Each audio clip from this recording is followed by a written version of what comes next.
One.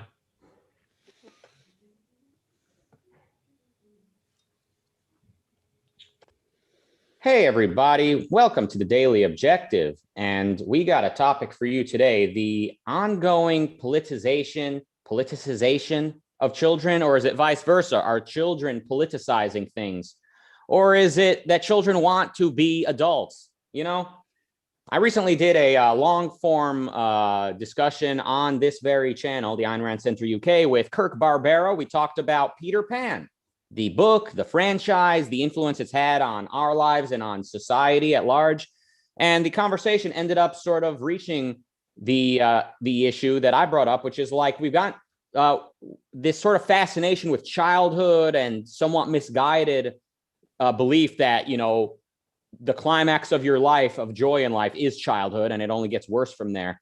It sort of created this, with each generation, increased emphasis on preserving childhood and letting children have the best possible childhood possible. And eventually now we're at a point, the way I see it as sort of a outcome of that, now children basically are bossing adults around. Now children are wagging their finger at the adults morally and saying, hey, change the language you're using, you know, protect the environment. And it's kind of a recipe for disaster. Obviously, we've all heard of the girl in the somewhat crass thumbnail, I might say, that we've got here today, Greta Thunberg. You know, people say she's being used by the adults. I think more likely she's basically, she's demanding to be heard and sort of telling the adults around her what to do. And there's a lot of copycats around the world in the last couple years. So let's talk to my co-host about this. Here's a guy who, believe it or not, there was a time when he was a child. It's hard to imagine him without a 3-foot beard. It's Nikos Sotirakopoulos. Thank you. And today is not going to be an episode where we bash on Greta, nor is it going to be an episode where we are full of boomer energy and we're like, oh, these kids. No, because for whatever is happening, my main point is that what we see here is a complete abandonment of adult authority. But before we get there. So first of all, there's nothing very new in young people being very passionate about politics. If you go back and read, for example, about the Russian Revolution, you figure out that something like 1 in 4 of the Bolsheviks who were active in the revolution, which means with guns in the barricades and all the stuff, were below the age of 20. And you will see that in most of the big revolutions throughout history, young people play a big role. Why? Because there's this idealism, there's this fervor. And if you ask me, I remember my first protest maybe in more vivid ways than I remember something else, which usually people remember its first time very vividly. It was a big moment for me. It was something that was super exciting. It was a protest in Athens some days before Clinton would arrive in Athens. So it was big. And again, it was like, this world is up for grabs. And now I'm part of something bigger. Now I'm part of this movement to change the world, and I have power. Now, the issue, though, today is that with children, with young people today, we don't see exactly this thing. We see that young people not coming to us with this optimism that they're going to change the world, but most with this angry resentment towards adults. And basically with this idea that you ruined the world for us. So whereas there is this healthy vigor of the youth that says, get out of my way, today the energy is more, go fix it for me. You've ruined it and go fix it for me. And for me, the image that comes to mind is not so much Greta Thunberg. Do you remember the Greenpeace Angry Kid commercial? It was a kid with a hoodie that was basically saying, full of anger, you've destroyed my future. And it was this, at the same time, self-righteousness, but also self-righteousness and how do you call it? Impotence. Self-righteousness and I can't do anything. You've ruined it for me. Now, this is not what youth is about. When you're 15, 16, 18, you don't say to the adults, you've ruined it for me. You say, I'm going to change everything and don't stand in my way.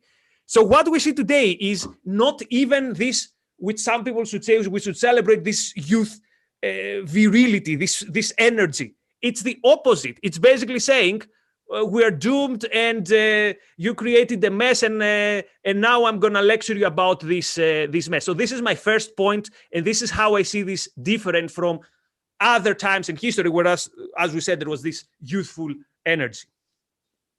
Yeah, when I introduced you on the show, if I had had an extra 1 second to plan that, I would have introduced you as someone who probably grew up with a protest sign and a hammer and a sickle, and who was a politically active toddler. No, actually, I went to my first protest when I was 16, so I wasn't that young. But you grew up probably older than Greta. I'm guessing you grew up in a house full of loudmouth shouting about politics, at least. Yeah, but in a healthier way than what sounds. So there was no brain washing. It was more like the opposite. They were trying to say, okay, disagreement.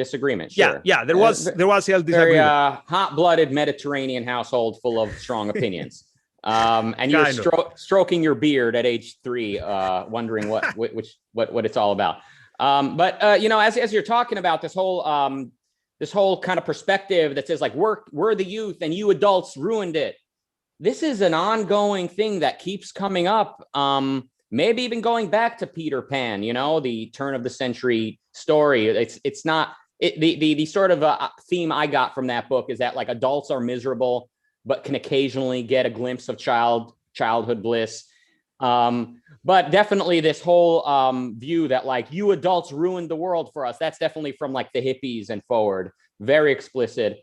And as someone who was drawn to punk rock as a lad, that's very explicit in punk rock. Now, a lot of punks are like the children of hippies, but a lot of them are the same age as hippies. Like, there's always been this sort of kind of a split in the sort of counterculture part of town, which they disagree superficially. They're basically on the same side. They're both anti-establishment, but one side are like more rough around the edges, the punks, and then there's the peace and love hippies who they're more about unity and good vibes and all of that.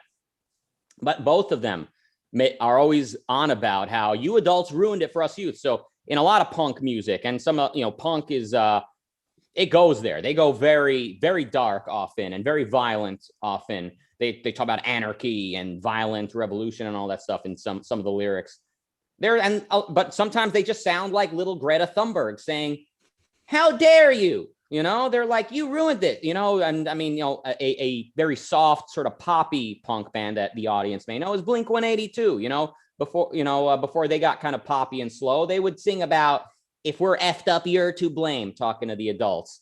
So yeah, this sort of perspective, it's been, it's in this, it's in this book I used to read back in Israel. This that name translates to ginger. It's about a young ginger. People think, oh, I don't like gingers. I mean, Howard Rourke and this guy changed my life. And this 8-year-old kid in this book, he's saying, hey, you adults, you think you're so smart? Well, explain this to me. I mean, so this is an ongoing thing. It's in children's shows. It's in teenage angst-driven content. It's in movies. It's in everything. I mean, it's a big part of the culture. So as juvenile as it is, there's a kernel of truth in it, maybe more than a kernel of truth. The adults have effed it all up. The adults have been living like zombies. That is, their heads are not functioning properly. They don't have a good philosophy. They have been shooting themselves in the foot for a long time. And that's the problem. Now, do the kids have an answer? Obviously not. They're only bringing more incoherence. So it is certainly true that the adults for a number of generations have been handing a code of ethics to the younger generation that is unlivable. They've been handing a bunch of problems in the world that are unsolvable with the current ethics and the current philosophy. So, it is time to finally show those adults what it's all about. And I guess now we are the adults, aren't we? We're not quite the ruling age yet, but we are definitely grown up. Yeah, and so the one difference is, or maybe it's not a difference, in some way it was always like that, as you said, that you ruined it for us. But again, back in the day, it wasn't you just ruined it, but we're going to fix it, or we have the power to fix it. Whereas now is you've doomed our lives. But here's for me the biggest difference and the most important difference, because the first one was not so important. Because adults used to tell children or young people, look, you're lecturing us about this and this and this, but I'm going to tell you what is the right thing because I know better. And think about the typical scene, let's say the Dead Poet Society, the austere middle-aged guy with the robe and the slippers getting out of bed angry that the young gentleman is returning late at home. Instead of that, what do we see? Or think about May 68, in the riots in Paris, which was almost, for some people, like a generational thing, that the parents were lecturing the young people in the barricades. What do you know? We know better. What do we see today? Today, we actually see the older people, the older generations, our generations, we are actually inviting the children to attack us. We're actually telling Greta, yes, please, Greta, tell us how horrible we are. Tell us how bad we are. And we are inviting them, like the policy makers and the opinion makers. You see whole lecture theaters and forums and applauding Greta. Yes, tell us, Greta, how horrible we are. And why am I saying that this is a giving up of adult responsibility? Because you see this on topics that are even more thorny than climate change. And the example that comes to mind is gun control. So obviously, Democrats have no idea what to do with gun control. It's very easy to come up with slogans, empty slogans like sensible gun reform, which means nothing. Ban assault rifles, which again means nothing. So what's the easy thing to say? You put the children who are the victims of a tragedy on stage, and then you say, how dare you not listen to the children? The children require X. Therefore, if you don't listen to it, you don't care about the children's life. And this is so cheap. This is sneaky and cheap, but also this is pathetic. If you have a good case about why we should change completely our lives when it comes to climate change, make the case. If you have a gun reform which makes sense in accordance with our rights and all that stuff, make the case. But what I see there is an emotional blackmailing. And of course, it's not a surprise. Politics today is more and more about this emotionalism. So Leonard Peikoff said years ago, a picture is not an argument. I would say to these people today, a child, and even a child crying, which is heartbreaking, is not an argument. Absolutely. I mean, dropping context is sort of what rules the narratives of the day. Quick shout out, Jonathan Honig with a super chat, Mary Aline with a super chat, and Christopher Smith with the Canadian super chat. Thank you, people. It means a lot in spirit, the Canadian money. Obviously not worth a lot materially, but we appreciate. I'm joking, of course. It's worth something materially. Yeah, the ongoing picture of a child. I mean, you mentioned this in your solo episode about how you changed your mind about the Arab-Israeli conflict. There was this famous picture of a child throwing a rock at a tank. Of course, there is a context in which that would be inspiring, but the facts on the ground are that child's biggest gripe are against his own environment, his parents, his political leaders. They, like I talked about, our parents didn't give us a code of ethics that is livable. Speaking of altruism, and they gave us skepticism in various ways. I mean, multiply that times 10 for the way that Palestinian kids are growing up and grew up in decades past. And then what that tank represents on the Israeli side is a modern way of life in which that child can pursue his own chosen values. So, but of course, that image becomes the symbol of greatness, and of like what's pure and unobstructed by adulthood. This view that we're born innocent or born moral, I guess. It's a very sort of I don't know if you'd call it leftist, liberal. It's like it's a very 1960s perspective that we're born pure and then we're corrupted by society. So I mean, you just see this. I mean, like Dead Poets Society, you mentioned, is sort of pushing that that view, or like Forrest Gump, even though he's a child and then he becomes an adult, but the fact that he's mentally stunted gives him a certain innocence. And again, there is a kernel of truth because we've got so many bad ideas in society that, yes, the kind of mentally limited people are in a way able to kind of resist some of the badness in many cases. So children and the mentally handicapped, they do have sort of a leg up in some respect some of the time. But the ideal should be a rational adult, value driven. That needs to be the poster of what we strive to be. The point of being a child is that you get to grow up to become a functioning, rational, value driven adult. And what do we see from conservatives in response to the left? The left, they've been pushing this view for decades, saying we're born innocent and society corrupts us. Dennis Prager answers, no, we are born evil.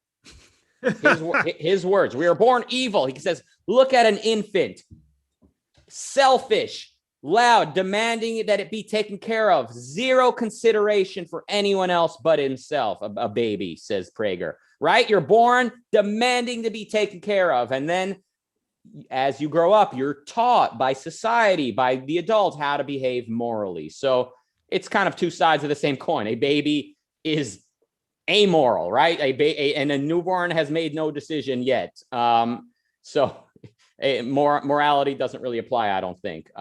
Jonathan, thank you for the additional super chat. He says, stay tuned for Seth Levine's shoe at 1:45. I'm assuming that's Pacific time zone, or actually no, Eastern time zone, coming up in a couple hours. Mary Aline with 199, thank you for that as well. So yeah. But the difference is that out of context, I still find the image of the child and the tank inspiring out of context. I find nothing inspiring in a child with a hoodie saying you've ruined my life, even before the life of that kid has actually started. But let's think about it in a different way. What does the child see? What do these children see? What do these young people see when they look up to us? They basically see nothing. They see that there's a world where adults, first of all, more and more behave like children in some ways. And this basically, we're openly inviting our children. We say, we have no moral responsibility, no moral authority. There's no agency here. We're not going to tell you what is right and wrong, because who is to know what is right and wrong? In schools and universities, we tell them, oh, we are all co-learners. We are not teachers and you students, we're all co-learners. So basically, when they see the world out there, they say, yeah, there is no one out there. So we need to go and lecture them. So actually then, if you don't like the kids playing this role today, don't blame the kids mostly. Maybe blame the adults, because again, we are inviting them to be these annoying, self-righteous people. And there's a line in Claire Fox's book, I Find That Offensive, which I'm not going to quote because I'm going to paraphrase it. She says something like, it used to be that back in the day, the children would be afraid that there's a monster under the bed, and they would come to the parents' bedroom and the parents would say, don't worry, it's okay, there's nothing there. Now the parents are shaking the children, say, there are monsters everywhere. Climate change, capitalism, patriarchy, racism, inequality, discrimination. You're going to face a world of chaos. And of course, what do the children do? They are embracing it. So that is what actually is happening. And again, it's really bad. And but at the same time, it's exactly what we deserve. And by we, I mean the culture and the way we brought these generations up with this complete authority void and this complete moral void. So this is what is to be expected. Yeah. Also, thank you, Mary Aline, for the super chat. She says Seth Levine is at noon Pacific time. So yeah, that's when it is, an hour and 40 minutes from right now on this channel. So Spirited in the plebe chat, not the super chat, says that's straight from Rousseau. I think referring to the whole we're born pure and then we're corrupted. And yeah, that sounds like what I've read, the bit I've read of Rousseau and what I've heard about him. This sort of distrust of society and civilization seems to go hand in hand with that children and savages are pure and innocent. And it's this the constraints of society that are the problem. And Zalmi saying that the Dennis Prager baby bit, the thing about how babies are actually born evil, it wasn't his. He sounded like it's something Prager borrowed from someone before him. I mean, yeah, this split view of, are we born evil or are we born basically good? I mean, this is an ongoing debate, maybe going back to Christianity, maybe earlier. I mean, it's an ongoing false dichotomy, right? Like, babies are not born with any moral standing. Babies are born tabula rasa as far as content. We're born with a functioning body and mind that is ready to learn. By the way, we forgot to mention something important. Why are we having this show today? Because there is, again, this, I think in Australia, Razi brought my attention to it, this school walkout thing, which is actually children are walking out from school demanding action on climate change. And the thing I would want your view and also our listeners' opinion when we move it to Clubhouse is this. When you have to discuss with such a person, how do you approach it? And even worse, when you have a public debate. So maybe it was a mistake, I don't know. A year and a half ago, I was invited in an event in Athens to debate someone from that school walkout thing. And there were two girls, obviously way brighter than their age. I mean, the one is probably going to end up a prime minister or something. She was super talented. But at the same time, when you debate someone who's 16, I mean, do you bring on your game? Do you tell them, because you don't want to be the one who quote destroys someone. And again, this is not paternalistic, but it's not as, because one thing that was coming back in my mind is you're wrong, like factually, like the data you're bringing up are just wrong. But it's not very easy to bring the same, I don't know, the same intensity in a debate that you would have with an adult. Because again, remembering me when I was 16. So it's difficult also how you approach it. Do you approach it in a quote paternalistic way? Do you approach it in a relativistic way, which is definitely not the case? So what is the proper way to hold a discussion, private or public, with someone who is so opinionated, saying, you're ruining the future, therefore we hold these actions, therefore the state needs to do such and such and such and such? I guess try your best to walk it, to kind of unpack it and bring it back to as fundamental a starting point as you can, which is difficult to do in any debate, let alone a debate with somebody young. So, I mean, I'm not a big fan of debates. As much as I enjoy watching them with my popcorn, I don't think they're a very, very useful way on their own of teaching anything. It's a good way to plug yourself. Let's say you're on debating somebody, is a great way for a bigger audience to find you're on, but then they need to read the stuff that you're on is recommending and to watch more of his show. So you're not going to, I don't think, teach that much in a debate itself, which is why objectivists, I think, have over the last couple of decades reached increasingly that conclusion. Back in the 80s.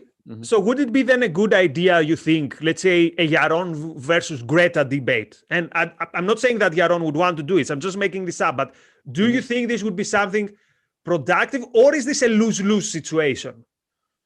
I don't think it's a lose-lose situation. I think it would be an opportunity for him to challenge her in a very civil and respectful way, and speak in terms of positive, not speak in terms of saying, you know, Greta, your policy you're offering will kill more people than it saves, but rather to offer, you know, here's what I believe about what human life requires, reason, and and all that. When we talk about the environment, whose environment, and what do we mean by it? You know, what is the standard? So, I mean, I don't know if it would be a waste of, I don't know if it would do any damage. It would not be an end in itself as far as changing anybody's mind. I don't think it would be a good way to get people to investigate further, I suppose. Okay, makes sense. A few more super chats. We got Allison with $5. She says, either way, to me, it just sounds like a bunch of emotional manipulation. And Jonathan adds another super chat as well. Thank you for the super chats. Yeah, so, you know, this Australian walkout that they're doing, I can't speak for them. I know when I was in 10th grade and the Iraq war was beginning, we had a flyer going around my public school saying, you know, walk out at first class of the day on Tuesday to protest the Iraq war. I didn't want to go to class. And I said, I'm joining this because I didn't want to go to class. And also I enjoyed the nihilistic, angry teen in me that I liked disrupting the system. I liked that telling the adults that you're effing up. Looking back, I didn't, it was not motivated by very much positive. Now, incidentally, this was in Michigan. The snow happened to cancel school that day anyway. So I never got to protest. And that was the last time I ever did anything to protest the Iraq war. If the only thing, if the only thing you're doing to change the world is like less work on you, like you're not going to class, then maybe you're not that much of an activist. Well, I don't know about that. Suffer. But No? anyway, Right. yeah. Anyway, I don't think in today's education system, if you skip class, you miss essential knowledge. But again, the problem is that no one is going to tell you, you don't know what you're talking about. And in some ways, if you knew what you were talking about in 16, you would be the child prodigy of the century since Aristotle or something. But again, no one is going to, and what our friend in the chat mentioned, emotional manipulation. That's what I'm saying, that I found myself in an impossible position debating a 16-year-old, because again, I was dying to say, you're so wrong that I can't even stand how wrong you are. But then again, anyway. I mean, it could be a good opportunity for you not to turn it into a fight, but rather to inspire, to frame things in a positive way. I tried to do that. We had an interesting discussion after the debate.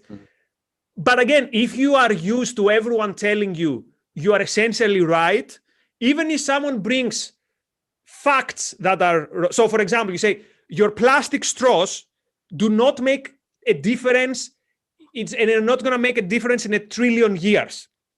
Their next line of defense, yes, but we need to start from somewhere. And again, when everyone tells you that no matter what BS you say, you have the right with your side, then the facts don't matter anymore. Because then the line of the goalpost keeps shifting, because essentially everyone has told you that you're right. Anyway. Look, all the reasons why it's sort of futile to debate a 16-year-old are the reasons why debates are sort of, in a sense, largely futile. But bigger than that, politics are not the starting point for changing the world and changing people's minds. Politics are derivative. What we need is to see young people that are ambitious, young people that are inspired, that want something. If the Greta Thunbergs of the world, let's say, want to be an architect, want to be an engineer, want to be an actor, want to learn and to teach and to grow and enjoy a wonderful life, then we're in good shape. As that's a great starting point. But if all they have is this drive to wag their finger at people, if policing one another is their primary motivation in life, then we're in big trouble. And that's what scares me about today's Zoomers. People my age, the millennials, as nihilistic and sort of senseless as we were, it's like we were willing to die for the certain type of music. It felt like we were really cared about certain stuff that were personal. Whereas today, it just seems like these Zoomers, all they want to do is just police one another. All they do is just criticize. Maybe I'm not seeing the full picture. But yeah, like your point about at the start of this, about how some of the communists were young and just through history. I mean, people had a 35-year life expectancy. Well, obviously. Don't go that far back. Sorry to interrupt you. In the Iran-Iraq war, at some point when the war drew out for years, the Iranians were not sending any more Rev guards on the front. They were sending like 16-year-old children. So on the one side, we say, yeah, they're children. I mean, when we're debating them today. But at the other side, throughout history, we've seen these people going and ready to kill and die for. So again, it's anyway. I mean, you're right. I'm not even sure where I'm going with that. So yes. And also, you look at the Gaza Strip, you got, little kids kind enough to dig the tunnels and die in the process. You got little kids serving as shields, whether or not they're willing to do it. I mean, they're brainwashed if they are willing to do it. But I mean, yeah, you have different cultures. You have people maturing faster, so to speak. Even Israel compared to like the United States, Israeli kids, 16-year-olds know how to work a machine gun oftentimes. When they go on a field trip in Israel, legally someone needs to have a gun legally by law for protection. And oftentimes that's one of the students in school. So compare that to the USA. Imagine in America letting a 16-year-old student in class have the machine gun. We'd be scared he would shoot the rest of us. Right. So, but what you said brought an idea to my mind. And here I'm just thinking out loud. if a child shows up to you with the West Bank with a gun, you don't say it's a child. You say, look, I have to defend myself and my values. It's horrible that it's a child, but on the intellectual level, if we see that what makes our life possible, these values are under threat, and for whatever reason at the forefront is Greta or someone else, the question is, at what point do you say, oh, it's a child? And at what point do you say, wait a minute, you're trying to destroy not only my life, the quality of my life, but for many people around the world, their life themselves, because cheap energy is an issue of life and death. So maybe this attitude, oh, they're just children, maybe this is not an attitude of justice, and maybe this is not an attitude that takes into accordance the values that are under threat here. I mean, listen, speaking as a guy who's made fun of everyone and almost everything, like I've never been particularly interested in poking fun at Greta. Maybe I've gotten too old for this, but like she is 16 and it's just such low hanging fruit. And I don't like seeing adults making fun of her constantly. Like I'm seeing, the Daily Wire and all these grown men and women. I'm not going to say any curse words. That was kind of a slang thing I was about to say. I like making fun of this child, and I don't know. I think the appropriate thing to do, obviously, she's not holding a weapon. It's not literal combat. Challenge her ideas in a nice way, and you catch more honeys with you catch more bees with honey than with vinegar, as the saying goes. I'm guessing you people invented that phrase. Didn't you guys come up with all this with grapes and wine and honey? That's us indeed. Okay, so by the way, for the record, I agree. I don't like poking Greta or making fun of Greta, and I don't like the thing with Greta's angry face and all that stuff. I agree with you, but at the same time, so if it would be on 1-to-1, yes, you have to be kind. Otherwise, you're not gonna win either the audience or the other person. But on the intellectual level, you have to be clear, and you say, look, what you're advocating is not even, it's romantic, but it's not going to work. It's not even neutral. You're advocating things that are going to have destructive effects for the lives of millions. And this is something that needs to be taken seriously. Yeah, there's a lot of things we need to tell Greta either directly or via the media in order to reach people like her that agree with her. There's a lot we have to say. So on that, I think we agree on everything. Let's jump over to Clubhouse. Remember, guys, at 8 p.m. UK time, which is 3 Eastern, Seth Levine is joined by Tony Greer on The Integrating Investor. That's right here on Ayn Rand Center UK. Also at 10 p.m. UK time, man, you guys stay up late, which is, so 10 p.m. UK time, 5 Eastern, The Psychology of Atlas Shrugged Characters continues. And this time it's Lillian Reardon Part 2. So that's coming up. Two parts on Lillian. That's some deep psychological dive there. There's a lot to say about some of these characters.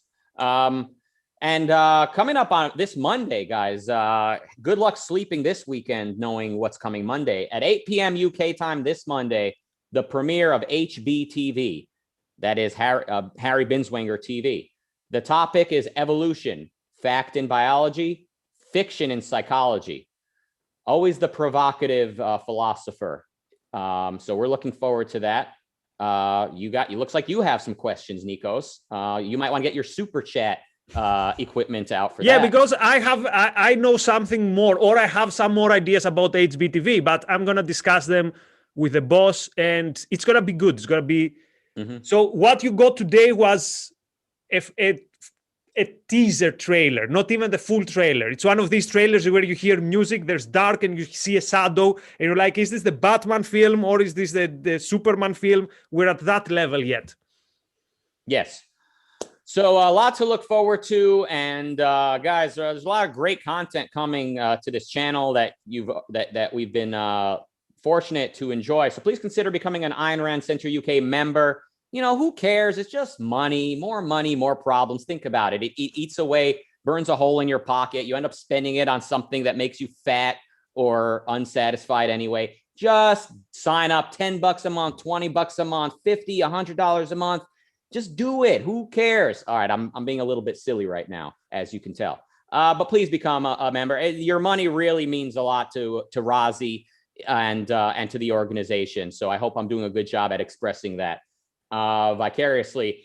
Thank you all for joining us today. I will be getting my second vaccine dose in an hour and a half from now. So if this is the last time we speak, it's been a great run. And please, somebody first dose tomorrow. So if both of us are away, okay, Razi, you need to figure out something for Monday. Better hope Greta picks up a copy of The Fountainhead soon, or the world is truly in bad shape.